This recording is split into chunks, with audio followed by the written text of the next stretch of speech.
Muy buenas tardes, un martes más. Son las 19 horas y nos disponemos a entrar en un programa de eventos de la APCS en el canal de YouTube, un programa en el que vamos a tratar un tema bastante importante, por lo menos a nivel de lo que es el menor, que es el miedo e inseguridades en los menores. Para tratar este tema nos desplazamos a Las Palmas de Gran Canaria, donde tenemos a María Jesús Cabrera Sánchez. Buenas tardes, María Jesús, ¿qué tal? Hola, buenas tardes. Pues muy bien. Estupendo. Dentro de lo bien que podemos estar en estos momentos a nivel nacional, mundial Exacto. Bueno, y vosotros planeta. ahí, vosotros en Canarias estáis un poquito mejor que nosotros en la Sí, península, ¿eh? Esto hay sí, que sí, decirlo. Pero bueno, afortunadamente. afortunadamente. A ver, María Jesús Cabrera Sánchez es licenciada en Pedagogía por la Universidad Pontificia de Salamanca, licenciada en Psicología por la Universidad Civil de Salamanca, diplomada en Terapia y Orientación Familiar por la Universidad Pontificia de Salamanca. Ha trabajado en equipos multiprofesionales de la Consejería de Educación de Canarias en tareas de diagnóstico y orientación de alumnos con necesidades educativas especiales. En el equipo de orientación específico de trastornos generalizado del desarrollo perteneciente a la Consejería de Educación de Las Palmas, en tareas de diagnóstico y orientación de alumnos con trastornos de espectro autista, y actualmente dirige su propio centro de psicopedagogía, CIPO, Centro Integral de Psicología y Orientación en Gran Canaria desde el 2004, atendiendo a niños y adultos. Muy buen currículum, Sí. ¿verdad? Bueno, Se hace lo que se puede. han sido unos añitos de trabajo, sí. María Jesús, la primera pregunta creo que es obligada, dado el tema que nos ocupa, el miedo e inseguridad de los menores. ¿Qué es el miedo y cómo afecta a los menores, en este caso en la separación de sus progenitores? Bueno, el miedo es una emoción básica en la que hay una clasificación que habla de 4 o 5 emociones, entre ellas la alegría, la tristeza, la sorpresa, el miedo y el asco. Fíjate, el asco es la que nadie se imagina. Entonces, el miedo es una emoción que está ahí, que siempre ha existido y en cierto modo puede ser adaptativa o funcional. ¿Qué significa esto? Que en algún modo nos protege de algún peligro. Es decir, si ante un fuego no nos protegemos, lo evitamos o hacemos algo por apagarlo, pues nos vamos a quemar. Con lo cual tiene que existir esa cierta dosis de miedo en nosotros. En el niño es fundamental, va pasando por etapas en las que es normal que tenga diversos miedos, con lo cual es funcional o normal, entre comillas. ¿Cuándo se considera que el miedo es patológico o ya no es funcional? O sea, que se convierte en disfuncional.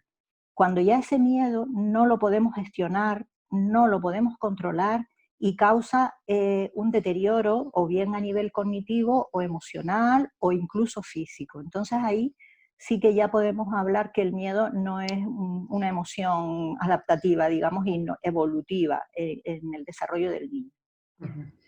Unido, bueno, la pregunta cómo va unida, ¿no? Perdona, Sí. a la separación de los padres. Bueno, ahora ampliaremos más, pero decir que es uno de los miedos básicos que todo niño tiene.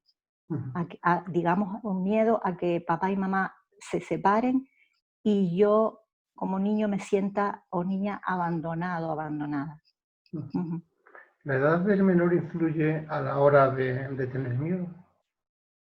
Sí, como he dicho, hay diversos miedos según la etapa evolutiva por la que el niño está pasando, la niña, y son normales. Por ejemplo, entre los 2 y los 3 años, pues el niño o el menor pasa por el miedo a la separación, perdón, la separación mucho antes. Hay un miedo a la separación, o más que a la separación, a las caras desconocidas, casi en los 9 primeros, o sea, cuando el niño tiene 9 meses, ya hay un primer miedo, que el niño se ha adaptado a las caras conocidas y cuando aparece una cara que no conoce, ahí va a extrañar, lo que se llama extrañar. A los 2 o 3 años empiezan las pesadillas nocturnas, casi todos los niños las tienen. Un poquito más adelante, los terrores nocturnos, miedo a los ruidos, miedo a los animales, miedo a la oscuridad, a los fantasmas, a los monstruos, todo. Yo creo que todo eso lo hemos visto, ¿no? Como muy común. O sea, que sí hay determinadas edades en las que influye más. En la Y separación, sí, es lo que te sí, voy a preguntar, que sí, y en la vale. separación. Sí, le va a afectar a cualquier menor, pero cuando el niño es más pequeño, pues quizás digamos que no es tan consciente de lo que está ocurriendo y no va a sentir a nivel emocional tanta repercusión. Sin embargo, a partir de los 6, 7, 8 años, sí que el niño ya que ha establecido unos lazos con una persona de referencia, su padre o su madre, sí que le va a afectar mucho más. Y no digamos la preadolescencia y la adolescencia, donde ya ahí los niños son muy conscientes de lo que está ocurriendo y como veremos ahora más adelante en la charla, pues puede que tome partido por uno o por otro. ¿Hay alguna diferencia entre inseguridad y miedo? ¿O tú crees que es la misma palabra de diferente Em, concepto? yo creo que el miedo es más como una reacción fisiológica y mecánica de nuestro organismo biológico ante un peligro, un animal, algo que nos hace ver que vamos a perder la seguridad, como estamos diciendo, entonces reaccionamos y reacciona nuestro cuerpo y nuestras emociones. Sin embargo, la inseguridad es como un estado más constante, más psicológico, digamos, así como el otro puede ser automático y puede ser en un momento determinado. La inseguridad es un estado más duradero que puede permanecer y en el niño durante muchos años. Cuando estábamos hablando ahora, me acabas de sugerir una pregunta. ¿El miedo se puede asociar con alguna respuesta en el organismo del menor, tanto física como emocional? Sí, es lo que estamos diciendo, que Ujú, generalmente el miedo va acompañado de una reacción fisiológica de nuestro organismo. ujú. De hecho, imagínate, todos hemos oído la expresión, pues aunque esté fea, que me hago caca o me hago pis, o sea, los Efectivamente. esfínteres se aflojan. Ujú, Puede haber reacciones de sudoración, tensión en los músculos, se acelera la respiración. Sí que hay una serie de reacciones fisiológicas en nuestro cuerpo ante el miedo. Mucha gente que se queda paralizada, otras que salen corriendo, o sea, va a depender de la ujú, persona, pero hay una reacción física evidente en nuestro organismo. ujú, Esto, ¿cómo se puede explicar? Imagínate que desde ya el tiempo de las cavernas, pues el hombre se enfrentaba a grandes animales y entonces todo el cuerpo se prepara, digamos. La digestión, digamos que se corta, pero ¿por qué? Porque toda la energía tiene que estar en la defensa, en la lucha. Por eso es lo de que se aflojan los esfínteres, que nos aceleramos. O sea, es una reacción muy antigua.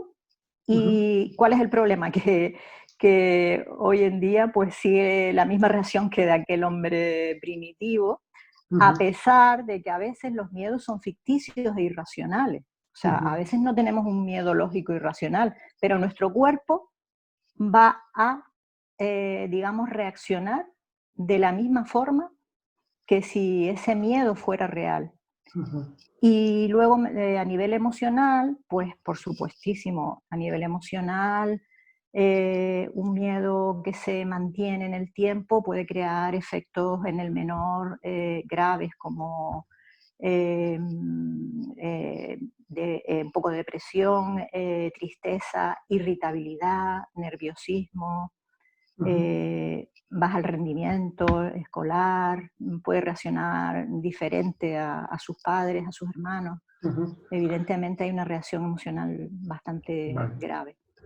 Eh, el niño inseguro no confía en sí mismo, ni en sus habilidades, ni en sus cualidades, pero es un niño que duda ante cualquier decisión que debe de tomar. Vamos a ver, estamos hablando de la seguridad, que es una de las necesidades básicas del ser humano y del menor, y que viene proporcionada por los padres. Ujú, El niño, digamos, tiene unas necesidades básicas de protección y seguridad y de afecto. Esa protección y seguridad la dan los padres, ujú, eh, pero tanto a nivel físico como es una casa, una alimentación, un vestido. O sea, el niño tiene que tener garantizadas sus necesidades básicas y no digamos nada en el afecto y en el amor que hay que dar a esos menores. ujú, Entonces, cuando el niño ve amenazado esa seguridad y esa protección, va a estar muy dañada su autoestima. Aquí ya nos metemos con el tema de la autoestima, que es un tema bastante amplio. Con lo cual ese niño no cree en sí mismo, eh, y estará siempre inseguro, y como con ese temor, digamos. ujú.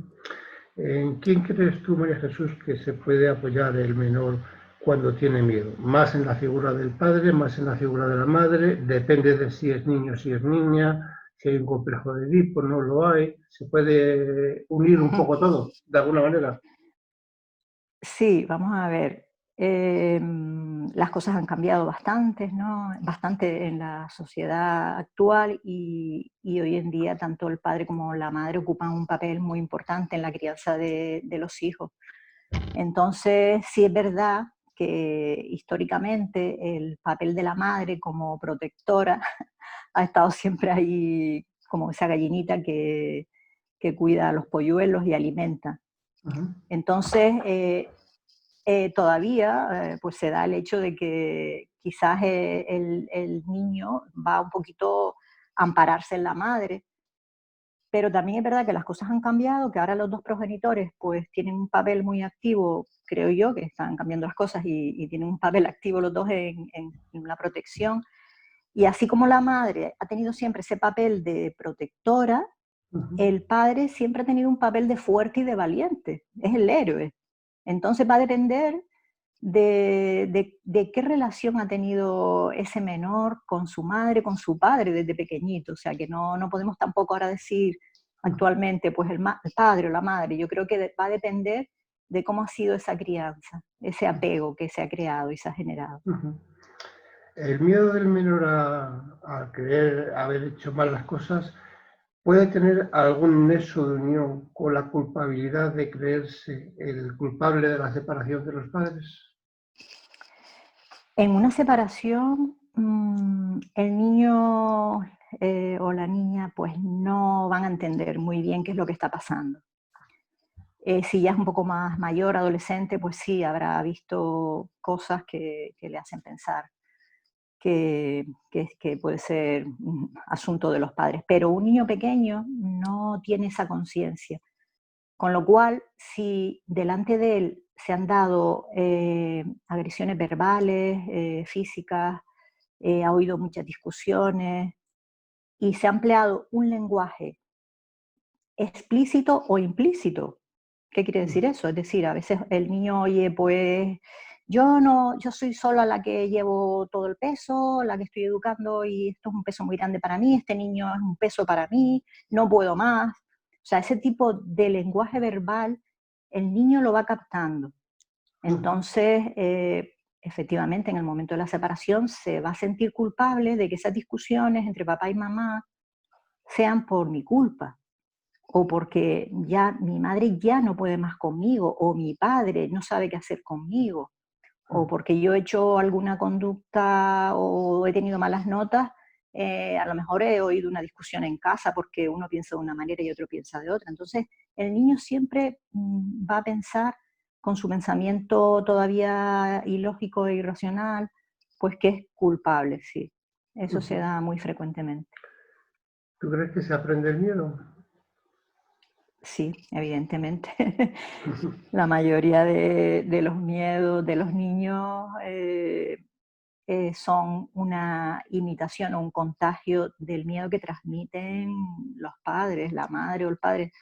Eso se transmite. Ha habido experimentos con bebés en los que a los pocos meses se les ha expuesto a un animal que no conocían, como un conejito blanco, una ratita blanca, y, y los niños no han demostrado miedo. Sin embargo, si ese miedo se asocia a un estímulo como por ejemplo amenazante, como por ejemplo un ruido fuerte, el bebé va a sentir miedo por ese animal que ha asociado a ese ruido. Con lo cual, a lo largo de la educación y de la crianza, pues si cualquiera de los progenitores muestra miedo, indudablemente el niño se va a contagiar y va a experimentar ese miedo, porque lo que dijimos antes, si el niño la seguridad se la da mamá y papá, y yo veo inseguros o miedosos a mis padres, pues indudablemente yo voy a tener miedo, porque son las figuras mías de referencia las que me dan la seguridad. Si ellos tienen miedo, ¿cómo no voy a tener yo miedo a eso amenazante? O sea que sí, que se contagia, se aprende. De todas maneras, yo en algún artículo que he leído de este tema del miedo, los miedos infantiles más frecuentes son el miedo a la oscuridad, por ejemplo, uno de ellos, el miedo a ir al colegio, el miedo a caer y hacerse daño, miedo a los animales que estábamos hablando ahora en este momento, miedo al médico, miedo a dormir fuera de casa, a los temores nocturnos, a las pesadillas. Todo esto se puede asociar con el temor, el miedo. ¿Cómo podríamos enlazar el temor y el miedo? Bueno, como dije, sí. A estos miedos infantiles, por supuesto. Sí, todos esos miedos que tú has mencionado, digamos que hasta cierto punto son normales.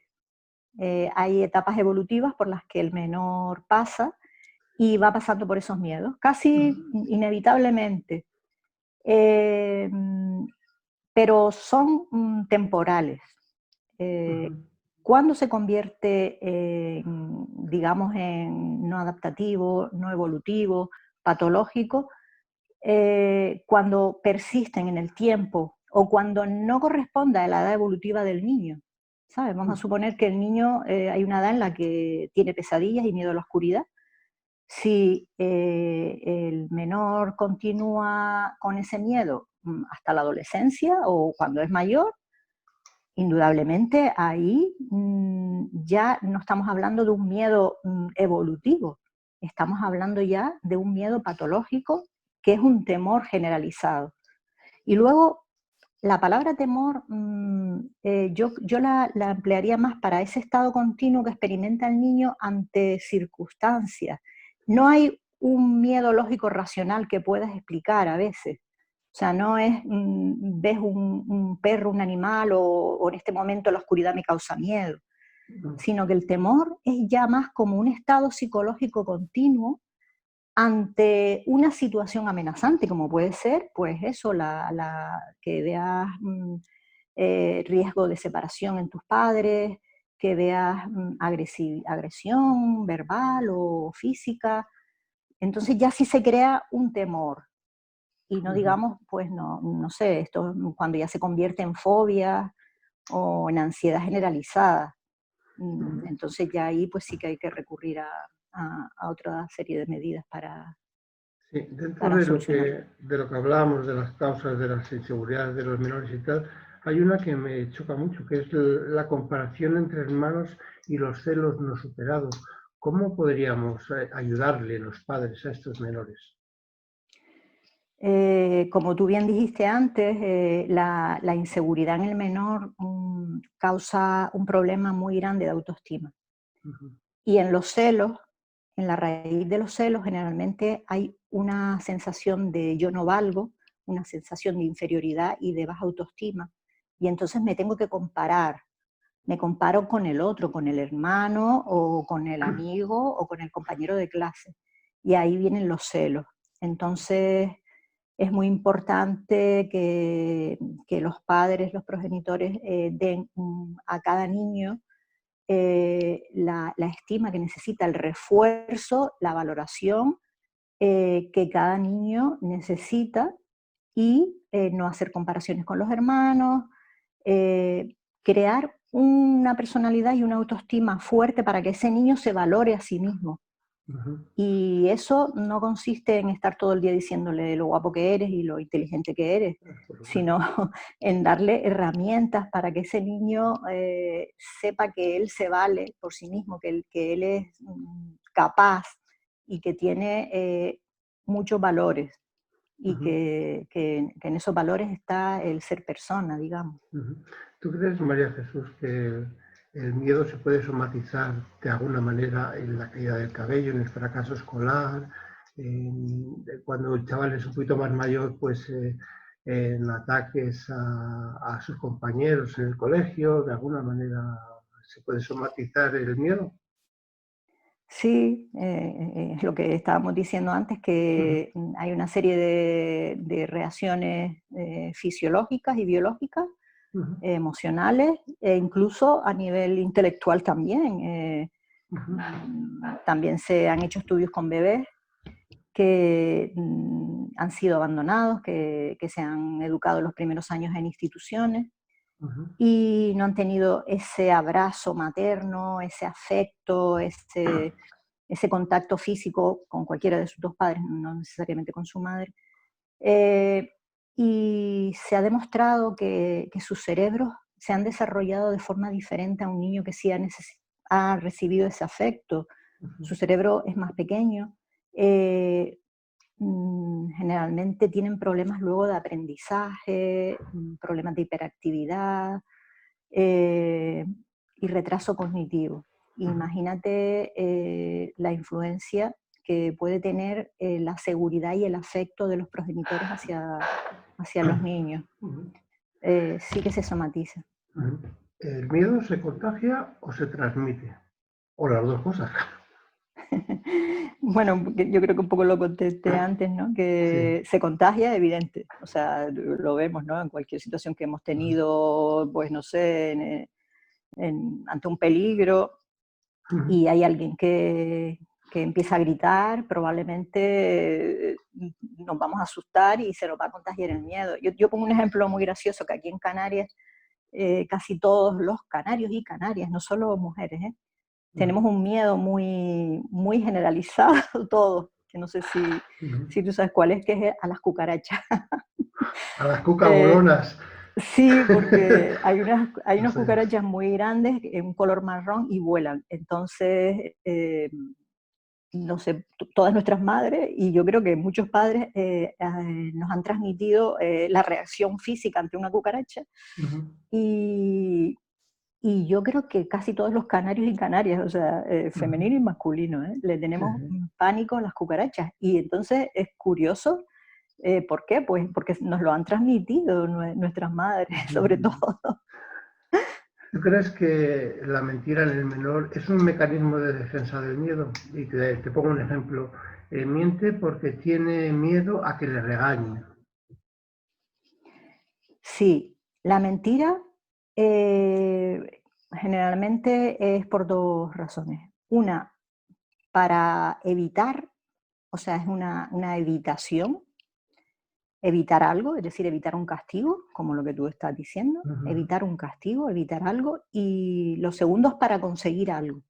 Quieres ujú, conseguir algo y mientes. ujú, Entonces, en el caso que estamos hablando un poco de los padres separados, pues imagínate, efectivamente, el niño quiere evitar a toda costa que sus padres se separen y sí que puede mentir y por evitar castigos, por supuesto, y por evitar, cuando ya los padres están separados, pues por evitar más conflicto entre ellos, eso sí lo he ujú, visto yo, pues que el niño o bien no comente y se calle todo lo que ha ocurrido en el fin de semana que ha estado con uno de los progenitores para evitar que el otro progenitor se enfade o lo critique o hable mal delante del niño. ujú.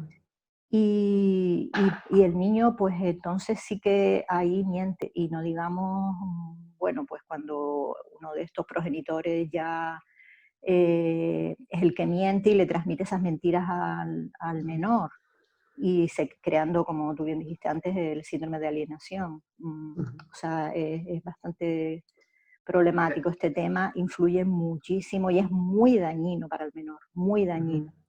Ya hemos tratado el tema de la alienación parental en otro programa, pero ¿tú crees que un menor programado para mentir, o está programado para mentir, cómo se puede desprogramar y así quitarle el miedo a decir la verdad?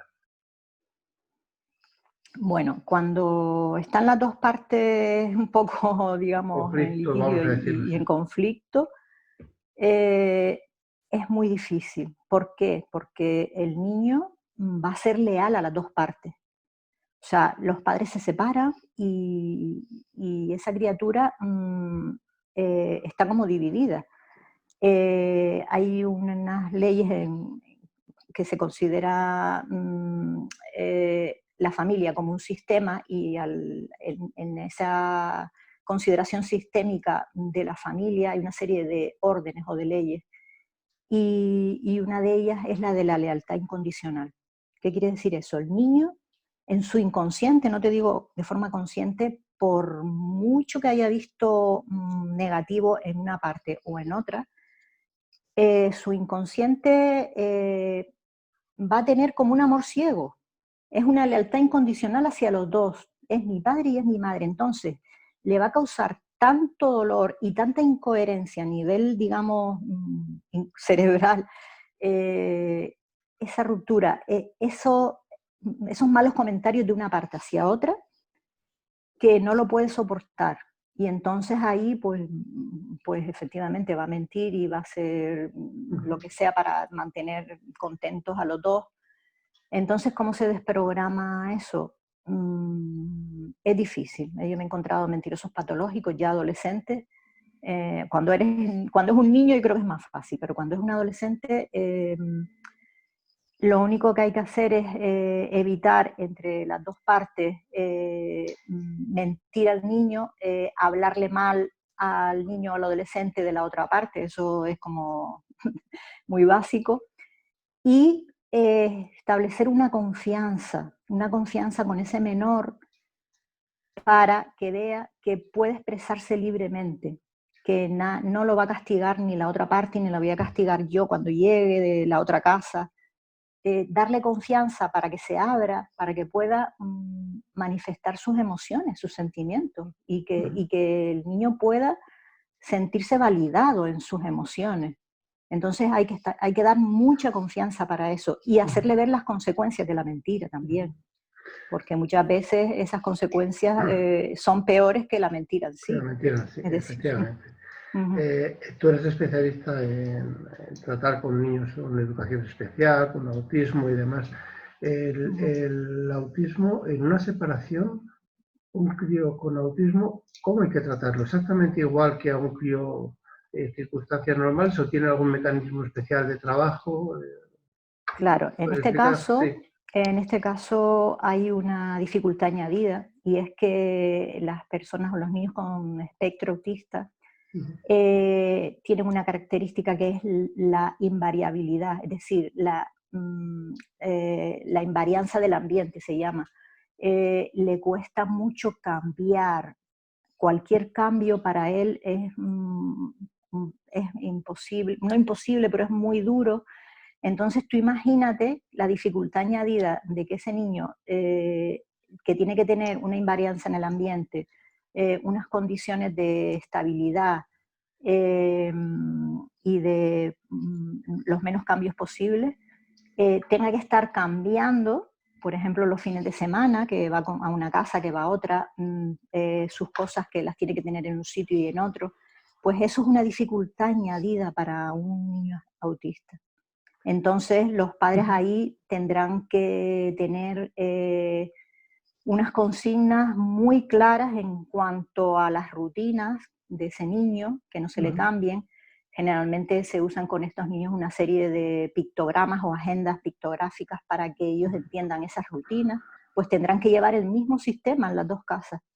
O sea, es un trabajo que ahí sí que los padres, bien de ese niño o esa niña, pues sí que tienen que estar bien asesorados por profesionales y de no romper esas rutinas que al niño le causan tanto daño.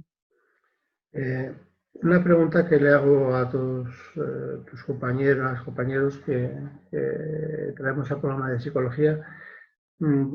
Tú entiendes que yo sé que en temas de familia tampoco te gusta mucho meterte porque bueno, por temas profesionales te has ido más por otros temas psicológicos, pero los equipos psicosociales de los juzgados están haciendo valoraciones a nivel psicológico de los menores en sesiones no más de 2, 3 sesiones a lo sumo de 1 hora. ¿Tú crees que es suficiente para valorar si tiene que estar con un padre, con una madre, si tiene que estar con los dos, si el niño tiene un problema, si tiene otro? Cuando vosotros soléis trabajar, o creo yo, por lo menos, que trabajáis a muy largo plazo. Bueno, pues como todo va a depender del profesional y del menor. Yo me he encontrado con menores que en una primera sesión son muy expresivos, muy abiertos y te cuentan todo, absolutamente todo. Me he encontrado con otros que necesito muchas sesiones hasta que se abren y se sinceran. Va a depender de la empatía que el profesional establezca con el menor o con la menor y del clima de confianza que se cree para que ese niño pueda abrirse y pueda reflejar y contar y todo. Por supuesto que los profesionales tenemos una serie de instrumentos para un poco trabajar y conseguir mayor información, pero va a depender del niño, de la niña, si es más abierto, más expresivo, pues no sé, los miedos también aquí influyen, que ese niño ante una persona extraña se tenga que abrir y tenga que contar qué pasa aquí, qué pasa allá. Todo depende, pero sí te digo que yo a veces hago diagnósticos, a lo mejor no psicológicos, psicopedagógicos, en 2 o 3 sesiones y veo cosas. Y luego me pongo a trabajar con el niño porque me lo traen a consulta y solo cuando llevo 1 mes o 2 meses o más tiempo es cuando me doy cuenta realmente en el fondo qué es lo que está pasando ahí.